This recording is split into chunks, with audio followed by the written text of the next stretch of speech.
actualité bi tey donc ci Aliou Sall lañ koy dal di doore moom le frère du président de la République d'alors di Macky Sall daal dinay démentir ni amul benn plainte boo xam ne déposé na ko contre Sonko ba noppi ne mi ngi tourné donc la page politique ci ab communiqué boo xam publié nañ ko le 10 août di ki démb moom Aliou Sall frère de l'ex-président de la République du Sénégal Macky Sall daal dinay formellement dàq rumeurs yi nga xamante ni ñu ngi doon jib ci kawam di daal day waajal porter plainte kii di Ousmane Sonko ci mbirum 6 000 milliards yi nga xam ne doon nañ ko joxoñ baaraam tuuma lié au scandale bu Petro-Tim bi daal dinay dénoncer un tapage médiatique boo xam ni dañ ko daal di orchestré moom Aliou Sall ba noppi di assurer ne tourné na page boobu maanaam loolu fàtte na ko démb tey soog a ñëw affirmant avoir donc pardonné ñi nga xamante ni ñoom ñoo nekkoon opposant d'alors yi di ses détracteurs terme pour terme noonu la ko daal di utiliser muy ñi nga xamante ni en tout cas ñoom ñoo nekk actuelle majorité ou de son ancien camp politique profitant aussi de cette sortie moom Aliou Sall daal nay annoncé di confirmer ne moom génn na ci wàllum politique maanaam raxasu na ca ba set ci décision bi nga xam jël na ko au lendemain des dernières élections législatives biñ ca génne ci élections législatives yi ñu weesu moom nee na boobee la jël décision boobu la il a appelé donc la nouvelle majorité ñu daal di gouverner dans la sérénité tout en précisant vouloir désormais se consacrer à une autre passion bi nga xam moom lay juger tout aussi noble que la politique donc et se tenir à l'écart des clivages et polémiques moom Aliou Sall kon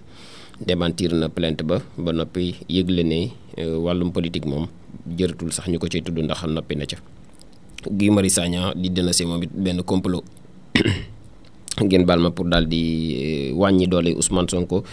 ba noppi di alerter le camp patriote ginnaaw bi ñu ko invité ci émission Jury du dimanche bu i-radio moom mi nga xam émission boobee amoon ni ki démb di dimanche le 10 août moom député bi di Guy Marius Sagna daal di affirmer qu'une manœuvre maanaam ñu ngi nas ay pexe politique donc ngir daal di isoler daal koy ber waaye dam daal di gën a wàññi doole yi ki nga xamante ni moom moo di premier ministre Ousmane Sonko daal di nay accuser une partie de l'opposition ne ñoom seen loxo génn ci waaye certains médias yoo xam ne ak ay chroniqueurs yoo xam ñoom ñooy mener une campagne donc visant à imposer un premier ministre rabougri et chétif maanaam wàññi doole yi ki nga xamante ni moom moo di premier ministre joxoñ na baaraam tuuma yenn ci opposants yi ak yenn ci chroniqueurs yi waaye itam yenn ci médias yi mu ngi woote waat waa campam muy les militants du parti PASTEF ak les patriotes yi nga xamante ni ñoom ñoo daal di former benn bouclier taxaw ci kanamu Ousmane Sonko autour donc de leur leader ngir daal di mettre en garde contre lépp li nga xam ne moom lañuy considérer comme une menace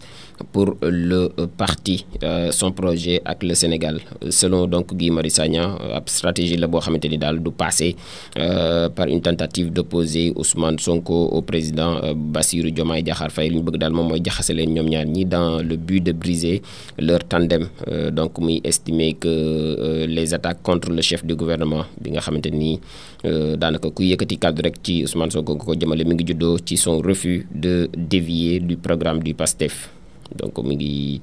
décrire en tout cas comme un projet pour un Sénégal souverain, transparent et prospère. Le député di Guy Marius Sagna daal di souligner que préserver l'alliance maanaam ñu sàmm diggante Ousmane ak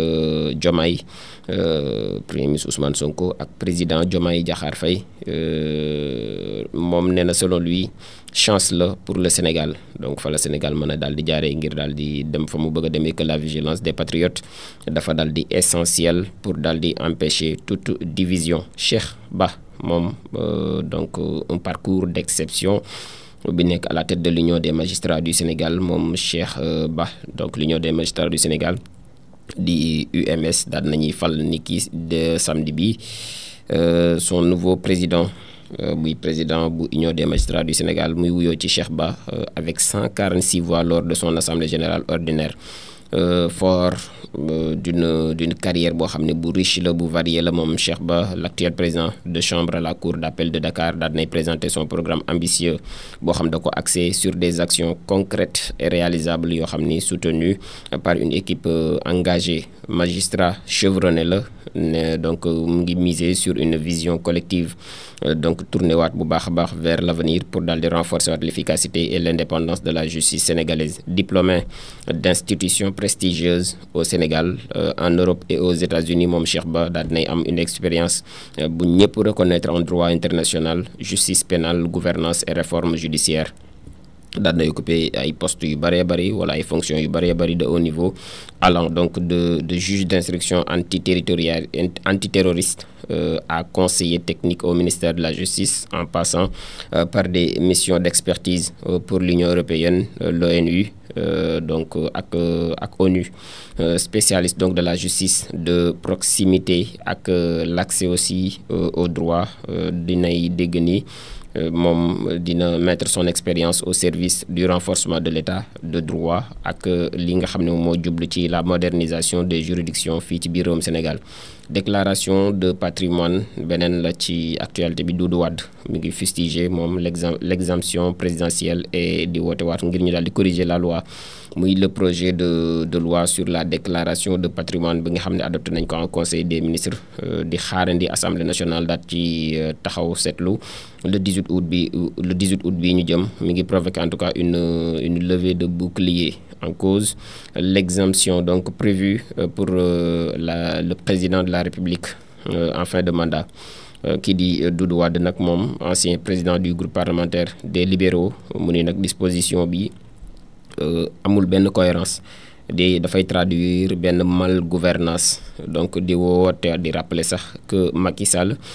donc entré en fonction avant l'adoption de la loi en 2014 daal nay passé 12 ans au pouvoir sans jamais y être soumis. Maanaam musul nekk daal ci loi boobu, musul nekk ci ndoddam. Parlementaire di exhorter aussi les députés ñu daal di rétablir cette obligation, muy estimant que le chef de l'État doit montrer l'exemple pour éviter toute dérive. Maanaam njiitum réew moom moo war a jiitu ci loolu, citant aussi les engagements du Sénégal en matière de transparence et de bonne gouvernance. Mu ngi juger qu'une exemption dafay constituer une régression ak dellu ginnaaw buñ ca seppee ñenn ñi rek ak dellu ginnaaw lay nuru. Moom ba léegi di kàddu yu Doudou Wade s'adressant directement à Bassirou Diomaye Faye. mu ngi ko invité aussi à rester fidèle au slogan du PASTEF, jub jubal jubbanti, ba noppi di incarner aussi l'exemplarité bi nga xam ni moom lañ promettre durant la campagne. Moussa Tine moom mi ngi prôné une grande coalition ba noppi di dénoncer dérive yi nga xamante ni moom la nguur gi di def. Invité de l'émission Face au jury, moom it ci presse Afrique TV HD, l'ancien député Moussa Tine daal di révéler que opposition bi ñu ngi liggéey à la formation d'une large coalition pour daal di jàmmarloog le parti au pouvoir. loolu daal lañ bëgg